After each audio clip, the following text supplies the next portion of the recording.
একটি গ্রামে থাকতো এক দরিদ্র কৃষক। তার রয়েছে কিছু মুরগি। হঠাৎ করে দেখে সে তার খামারে বিশাল আকৃতির ৩ মাথাওয়ালা মুরগি। সে প্রথমে ভয় পেয়ে যায়। ভয় পেয়ে সে এদিক সেদিক ছুটে বেড়ায়। দেখুন পিছনে অনেক ছোট ছোট মুরগি আছে। সেই মুরগিগুলো তাকে দেখেও কিন্তু ভয় পাচ্ছে। সে ভয়ে সেই মুরগিগুলো কিন্তু তাদের সামনে আসছে না।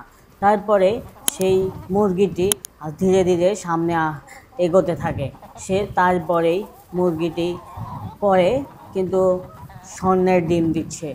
দিয়ে সেই গরিব কৃষক কিন্তু অনেক বড়লোক হয়ে গিয়েছে। সো আপনারা এই ধরনের ভিডিও দেখতে হলে আমাদের চ্যানেলটি সাবস্ক্রাইব করে আমাদের সাথেই থাকবেন।